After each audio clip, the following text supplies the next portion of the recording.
صدای وحید مرادی، کاری از مهدی عبدی. پلنگ وحشی بی من دستیا کردی، یار جنگی من، شلوار پلنگی من، خالش و روزارم بر مسیا کردی، یار جنگی من، شلوار پلنگی من، حسی که به دایمت برگی برندوه، یار جنگی من، شلوار پلنگی من، این جنگی کاتی عاشق تا که زندوه، یار جنگی من، شلوار پلنگی من.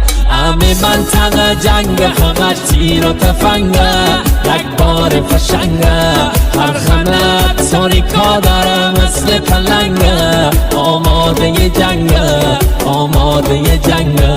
همه منطقه جنگ همش تیر و تفنگه، یک بار فشنگه، هر خنت ساریکا داره مثل پلنگه، آماده جنگه، آماده جنگه. پخش در کانال رسمی استریو مهتر.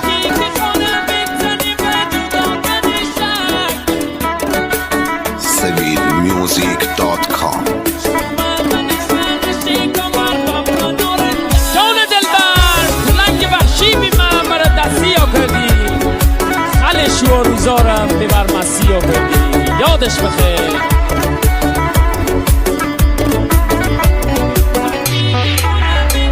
هر کی که خانه بزنی و جدا کنی شک، یار جنگی من، شلوار پلنگی من، شومه ون خانه کمر و منارنجک، یار جنگی من، شلوار پلنگی من، همه دوننه که هستیم اول و آخر، یار جنگی من، شلوار پلنگی من، کسش دست رک زمان نکندی باور، یار جنگی من، شلوار پلنگی من.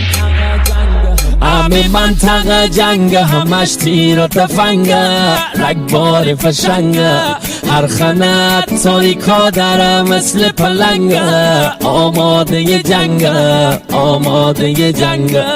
همه منطقه جنگ همش تیر و تفنگه، رگباری فشنگه، هر خنت تاریکا داره مثل پلنگه، آماده جنگه، آماده جنگه.